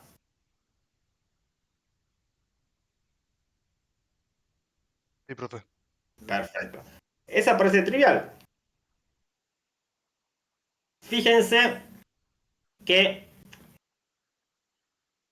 en relación con esto, nosotros estamos ya de alguna forma definiendo una precisión. Si yo digo que es un número entero, obviamente estoy definiendo una precisión. La precisión la voy a definir como la diferencia entre dos representaciones consecutivas. Cuando yo lo de número entero, en este contexto, yo represento el 00, después el 01, después el 02. Entonces el salto es siempre de una unidad. Obviamente, si yo quiero representar un número con coma, por ejemplo el 0,5, con esta representación no puedo. O represento el 0 o represento el 1. Entonces, ¿qué es lo que en definitiva yo tengo? Lo que tengo es un error por precisión finita. Esta precisión finita va a estar dado un poco por la cantidad de dígitos que yo tengo y otro poco por la representación que yo elija. Fíjense que yo ahora, con la misma cantidad de dígitos, es decir, con 2 dígitos en base 10, si cambio la representación y digo que ahora, en lugar de estas dos casillas que tengo para 2 dígitos en base 10, represento el número entero, podría cambiar y decir, no, ahora representa un dígito, coma, otro dígito. Entonces, ahí me cambia tanto el rango como la precisión. Con la representación nueva, yo tengo que el número más pequeño que puedo representar es 0,0 y el número más grande que puedo representar es 9,9. Fíjense cómo un cambio de representación, es decir, en este caso correr la coma, cambió el rango y también cambió la precisión. Ahora, con esta nueva representación, yo sí puedo representar el 0,5 y lo puedo representar sin ningún problema y sin ningún tipo de error. Pero bueno, obviamente, ahora tengo un rango distinto. Ahora el número 15 que antes sí podía representar, ahora ya no puedo. ¿Se entienden estos conceptos? Sí, profe. ¿Hay alguno que no lo haya entendido y necesite que lo hagamos con algún ejemplo numérico, compartiendo la pantalla con una hoja de cálculo, por ejemplo? ¿O es bien así? Para estar seguro, profe. Precisión era lo que, por ejemplo, en física le decían la apreciación, la unidad mínima con la que puedes medir, digamos. En cierta forma, sí. Perfecto. Hacer un ejemplo, aunque sea. Sí, por supuesto. Por eso pregunto. La idea es que esto sirva. Si no sirve, no sirve. Déjenme. Justo se me bloqueó. Denme un segundito que comparto otra pantalla. A ver si tengo acá. Ajá. Acá tengo.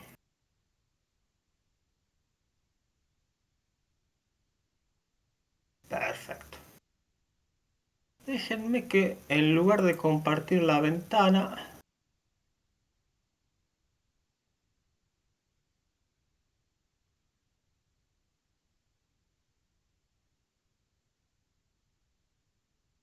Voy a compartir toda la pantalla que me parece que va a ser mejor así. Ahí ven la hoja de cálculo. Sí, profe. Buenísimo. Entonces esto me va a permitir hacer algunos ejemplitos. Fíjense entonces, vamos a volver con ese ejemplo en el que nosotros mencionábamos rango y posición. Vamos a ver posición 1 y posición 0, que no tiene que ver con el...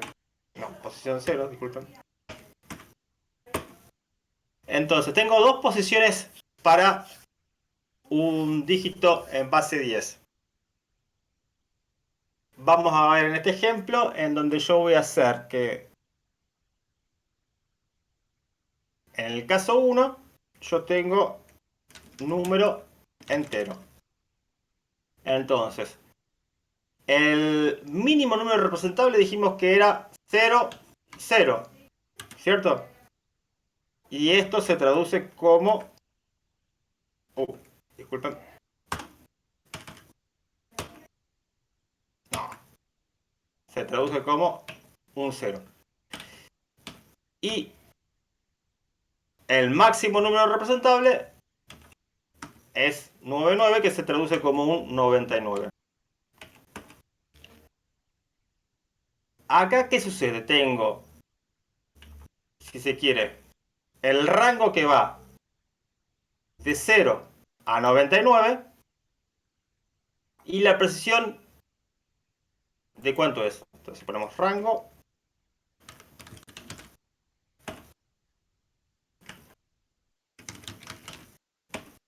la precisión es de 1, porque el salto que yo tengo es de 1 en 1. Si yo elijo una representación en donde tengo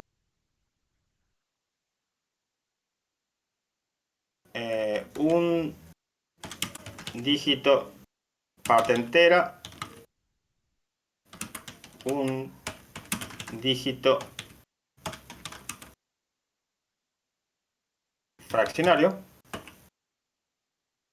esto lo que va a generar, que lo corro un poquito más, de nuevo, yo voy a tener que la representación más pequeña es 0,0, pero esto se va a traducir ¿en qué? En 0. Y la representación más grande va a ser de nuevo la combinación 9,9, pero esto se va a traducir en el número 9,9. Vamos a ponerlo así porque esto está en inglés. Entonces, ahí lo que yo veo es que al haber cambiado la representación, porque justamente acá la representación era 2 dígitos enteros, vamos a cambiarlo. Y en realidad, profe, ahí ese 0 sería un 0,0, ¿no? ¿Cómo? Disculpa, no se entendió, se saturó un poquito. Que en el segundo caso, el 0 en el rango sería 0,0. Sí.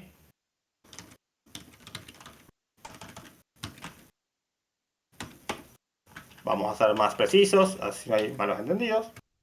No sé si esto me lo va a permitir. Ese es el problema. Está. Y entonces, Decimales ahí arriba. ¿cómo? Si le agregas decimales te pone 0.0. Ah, está bien, sí, pero me parece que Pero se bueno. entendía. Y Sí, lo sí, se importante entiende. es que el rango es 0, en la precisión, disculpen, 0,1. Entonces el salto que yo voy dando es de 0,1. Acá lo interesante es, fíjense cómo cambió el rango de la precisión a partir de cambiar la representación. Obviamente yo podría haber hecho otros cambios. Por ejemplo, agregar más posiciones. Entonces yo agrego una posición más y si mantenía la representación inicial, lo que iba a tener es que el rango iba a ir de 0 a 99, manteniendo la precisión en 1. Pero si agregaba una nueva posición y usaba una representación de 2 dígitos enteros y uno para la parte fraccionaria, lo que tenía era un rango que iba de 0 a 99,9 con una precisión de 0,1. Entonces fíjense como siempre hay una solución de compromiso. Cantidad de bits, representación, error, rango y precisión. ¿Se entiende la idea?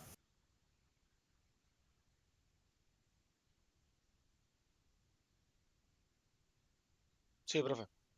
Buenísimo. Si se entiende, podemos seguir. Déjenme ver dónde estábamos. Estamos acá. Hablamos de rango, precisión y error. Bueno, error es la mitad de la precisión porque básicamente si yo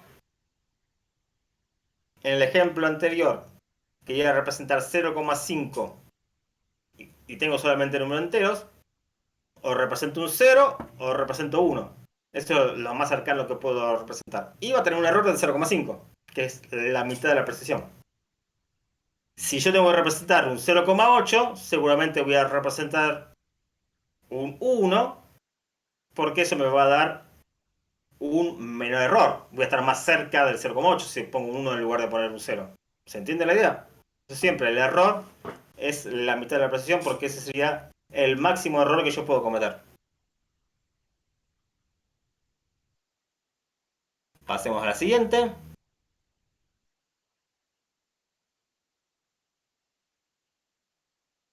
Y esto es un poco continuar con la elaboración que yo venía haciendo. Entonces, los errores de representación tienen que ver porque el conjunto a representar es infinito. Los números son infinitos y entre dos números siempre hay otro número. Entonces, es infinito tanto en rango como en precisión. Nunca voy a poder representar todo el conjunto de números. Y en este contexto, y como recién vimos, uno de los parámetros más importantes que vamos a manejar va a ser la representación que vamos a utilizar. Fíjense, como ya mencionamos en cierta forma, algunas cuestiones que están vinculadas con la cantidad de bits van a estar de alguna forma limitadas. O no sé si limitadas totalmente, pero restringidas. Por ejemplo, muchas de las cosas que nosotros vamos a querer hacer van a estar basados en que tenemos una arquitectura de 32 bits, con registro de 32 bits, con datapath de 32 bits. Entonces vamos a estar de alguna forma alineándonos a usar lo que denominamos palabras para manejar información. Entonces, uno de los puntos que nos va a permitir de alguna forma también, si se quiere obtener distintas características, es usar distintos tipos de representación. Y a la hora de definir distintos tipos de representación, uno de los conceptos más importantes que tenemos que definir es si es una representación de punto fijo o de punto flotante.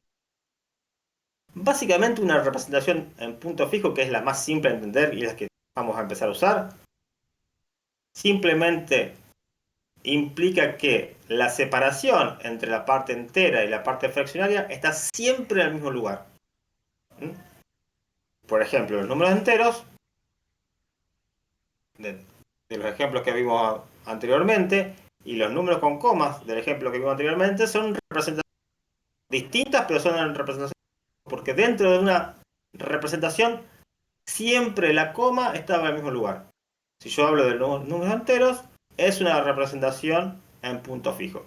Si yo digo, no, yo voy a tener una representación en la que tengo 20 dígitos para la parte entera y 12 dígitos para la parte fraccionaria, sigue siendo una representación en punto fijo, porque la separación está siempre en el mismo lugar.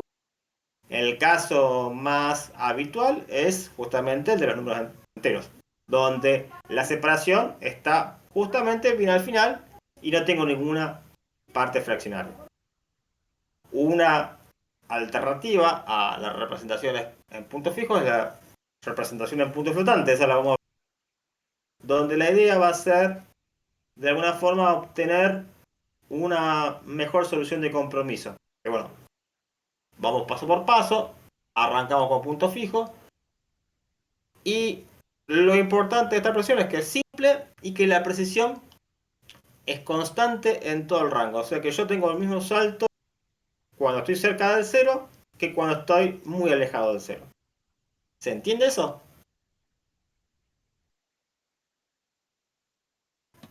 Sí, profe. Buenísimo. Si alguien no entiende, por favor me para. Vamos a seguir un ratito más para tratar de avanzar. Pero vamos más o menos bien. Fíjense que entonces ahora, pensando en la base que yo conozco, que es la base 10, puedo generar una pequeña tabla donde comparo las distintas representaciones. Acá la representación en decimal, la representación en binario de un número entero positivo y la representación en hexadecimal. Fíjense cómo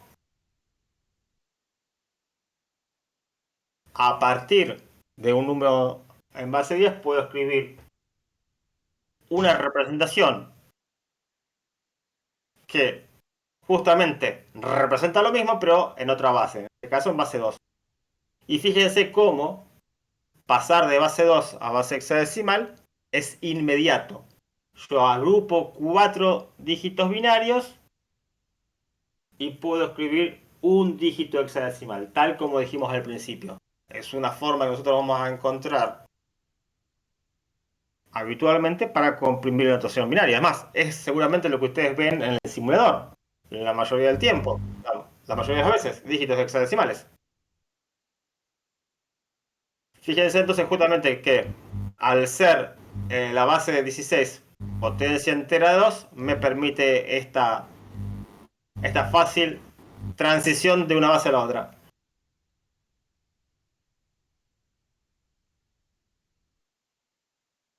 ¿Dudas? ¿Comentarios? ¿Y de binario a decimal cómo sería? ¿Cómo? ¿De binario a decimal cómo se pasa? Ahora vamos a ver bien cómo se pasa de una base a la otra. De base 10 a base 2 y de base 2 a base 10. De base 2 a base 16 es inmediato, agrupando 4 dígitos en base 2, escribo uno en base 16. ¿Eso se entendió? ¿Por qué se toman 4 dígitos? ¿Cómo? ¿Por qué se toman 4 dígitos binarios? Justamente porque 16 es 2 a la 4. Yo, como es potencia entera de 2, y justamente 4 es el exponente, yo puedo ocupar 4 dígitos binarios para escribir un dígito hexadecimal. ¿Estamos bien?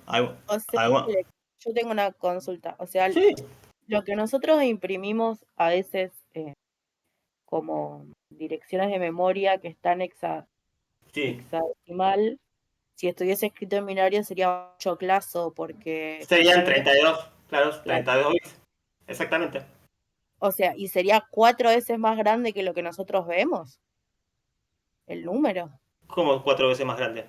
No sé, porque es 2 a la 4. No, es. No, yo lo que dije es que 16 es 2 a la 4.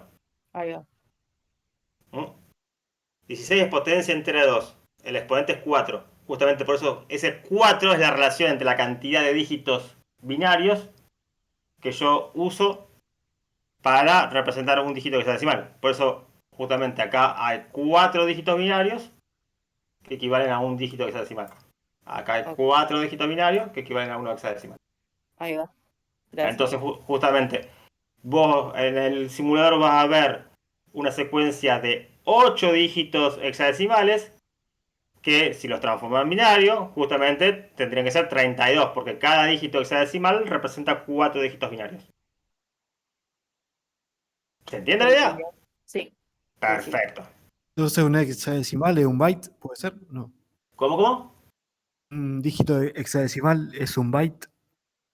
Un byte son 8 bits. O sea que necesitas 2 dígitos hexadecimales para representar un byte. Perfecto. Perfecto. Por favor, si hay alguna duda, como hicieron recién, me paran, me preguntan. Esa es la idea. El profe de práctica nos había comentado en el laboratorio que la cuestión era que se usó la base hexadecimal por la conveniencia, obviamente, Claro. para no ver 64, 32 binarios, vos ves un número mucho más chico y además tiene la particularidad de que lo que nos comentaba es que a simple vista salta a relucir que no estás en decimal porque al tener letras ya sabes que no estás en la misma base. Todo eso es verdad, exactamente. Un poco de lo que veníamos diciendo, pero justamente tiene las ventajas de que para nosotros es más fácil leerlo, más compacto. Cuando queremos comparar, también es más fácil porque justamente al tener símbolos muy distintos es más fácil ver la diferencia. Entonces, para nosotros es mucho más práctico. Sí, totalmente. Déjenme ver una cosita por acá. Sí. De Sí. hexadecimal. Por ejemplo, ahí veo que hasta el número 15 llega a la F. El número 16 sería G, sigue con el No. abecedario o No. arranca de vuelta a 1-0. representarlo. Es 1-0. 1-0. Es un sistema hexadecimal. Tengo 16 símbolos distintos, del 0 a la F. Ok. O sea que con eso que tenés ahí, que desde el 0 a la F, con eso representás todo. Exacto. El 16 lo represento como 1-0, en base de 16. Excelente. Gracias. Ahora vamos a hacer unos ejemplitos, no se preocupen. Dale. Mucho no vamos a poder hacer, porque ya se nos termina el tiempo de hoy.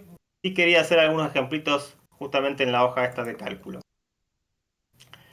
Como yo les dije, mi idea es, para algunas cosas, usar la base 10, para algunos ejemplos, y cuando podamos ya ir y cambiar la base 2, que es la que en realidad tendríamos que usar.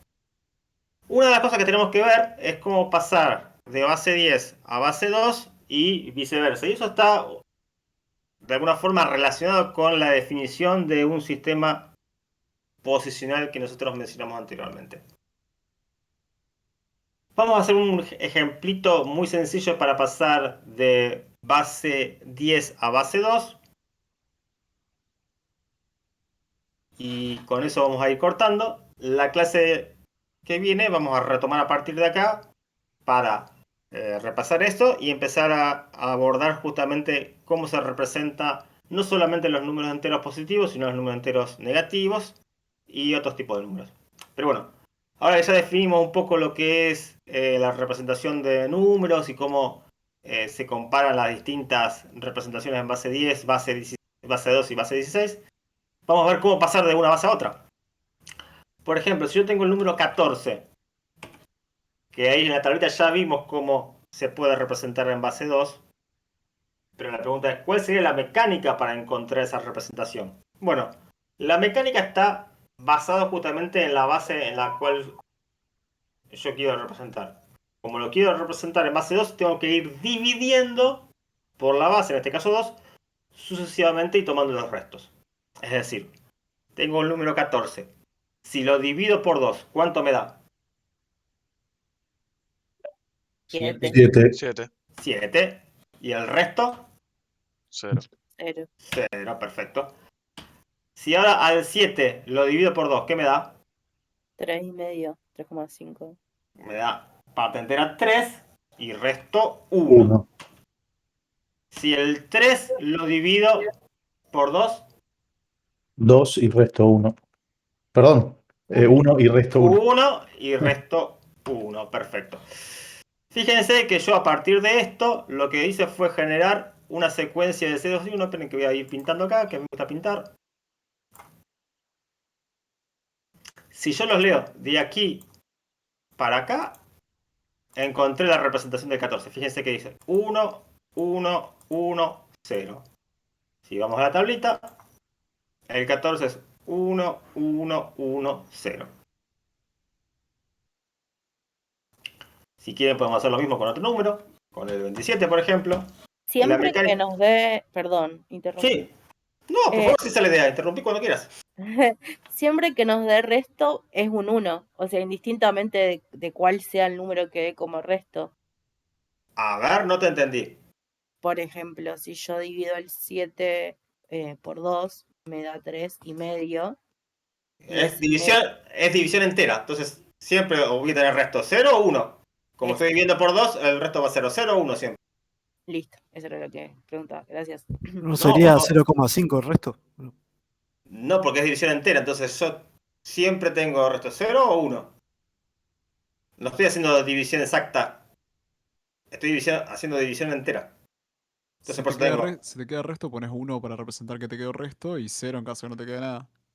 Es que si te queda resto, te va a quedar 1. Otro resto. Claro, si no te queda nada, te quedan 0. Claro. Perfecto. Vamos si quieren con el 27. 27 sobre 2. División entera. ¿Cuánto sería? 13 y resto 1. 13. Resto 1. 13 dividido 2. 6 y resto 1. 6 y resto 1. 6 dividido 2. 3, resto 0. 3 resto 0. Y finalmente 3 dividido 2. 1 resto 1.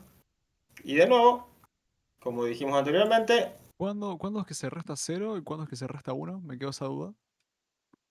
No, siempre dividimos y queda resto. El resto de la división. Ah, claro, es verdad, se te queda algo. Pero, por ejemplo, cuando llegaste al 3 le pusiste un 0. No, no, no. Este 0 es del 6. 6 dividido 2 es 3, resto 0. Ok. Perfecto. ¿Alguna otra pregunta?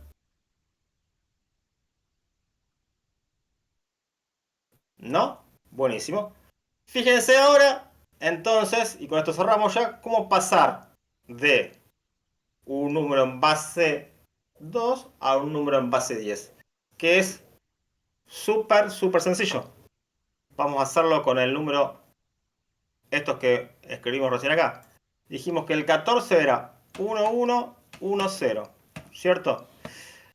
Fíjense entonces que tenemos distintas cifras yendo de acá hacia la izquierda. A cada una de estas cifras le vamos a asignar una posición. La posición 0 va a ser esta. Esta es la posición 1. Esta es la posición 2. Esta es la posición 3. El ¿Por peso. qué nos falta un 1 arriba en el ejemplo? ¿Por qué tenemos 2 unos y un 0 y acá tenemos 3 unos? Y acá tenemos 3 1. Este y este. Ah, se cuenta como el de la izquierda también, cuando yo hago. Sí, fíjate que lo pinté en amarillito. Perdón, gracias. No, por favor. Entonces, tenemos las distintas posiciones. Cada posición tiene un peso, arrancando de la última, 0, 1, 2, 3. Y ese va a ser el exponente al cual yo voy a elevar la base, que va a ser 2. Entonces, Este va a tener peso 2 a la 0, este va a tener peso 2 a la 1, este va a tener peso 2 a la 2 y este 2 a la 3. A partir de ese peso y el valor del dígito es que yo voy a poder obtener el valor de la representación. Vamos a hacer esto un poco más claro acá abajo. Vamos a hacer... Fue una consulta, disculpa. Sí, dale. Y un entero negativo se hace el mismo procedimiento. Todavía los negativos no lo vimos, solo vamos a ver en la clase.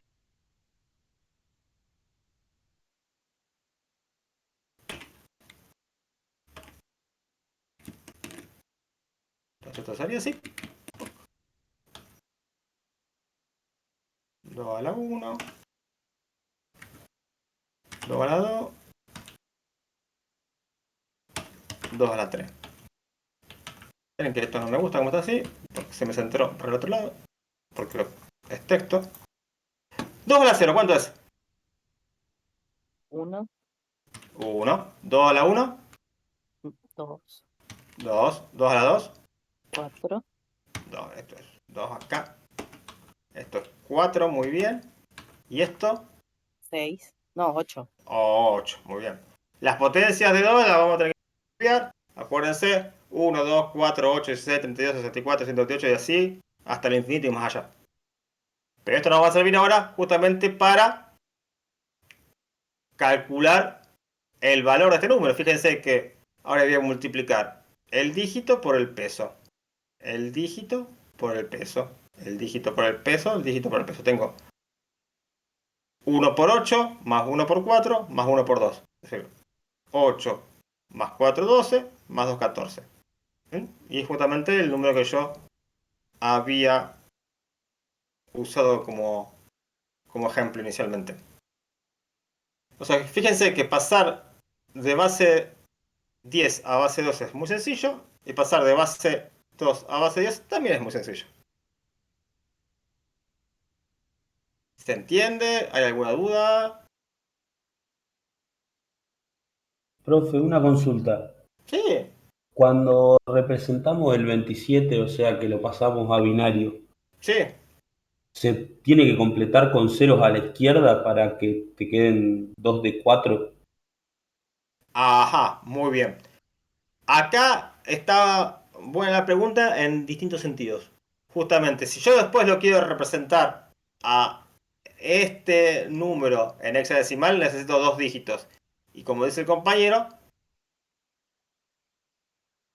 necesito tener 8 dígitos binarios para poder escribir el número hexadecimal. Y tengo que completar con ceros, justamente a la izquierda.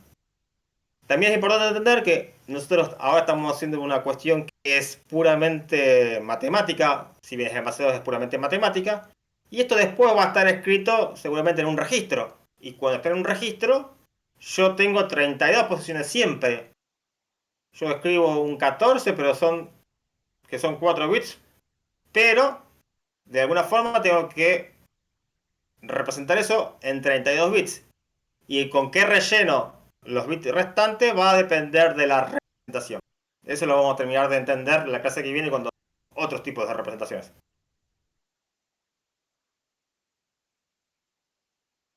¿Se entendió? ¿Alguna otra duda, comentario? No. Bueno, chicos, cortamos acá. Les pido por favor que repasen para la clase que viene. En especial que vayan practicando un poco de esto de transformar o pasar de base 10 a base 2 y viceversa. No nos vamos a detener mucho con eso. Tienen práctica, que ya algo de eso van a poder, no mucho todavía, pero algo pueden pispeando. No nos vamos a detener mucho en la práctica porque es algo que ustedes pueden hacer por su cuenta y pueden consultar. Y más en un contexto donde seguramente va a haber muchos paros. Como les dije yo al principio, si hay paro en general yo no voy a dar clases de ser consistente con una medida gremial. Sí, voy a tratar, en lo posible, de estar conectado para dar consultas. O sea que si ustedes hicieron algo por su cuenta, como deberían hacer, justamente porque ya son alumnos de terciario, se pusieron a estudiar, siguiendo la materia al día, repasando lo que nosotros vimos, tratando de seguir la práctica y se dan cuenta que hay algo que no se entendió, bueno, nos encontramos y podemos charlarlo. ¿Se entiende la idea? Sí, profe. Sí, profe, gracias. Buenísimo, chicos. Nos estamos viendo. Gracias, profe. Nos vemos. Profe, nos vemos. Gracias, profe, nos chau. vemos. Chao, Chau, chao. chau. Nos vemos.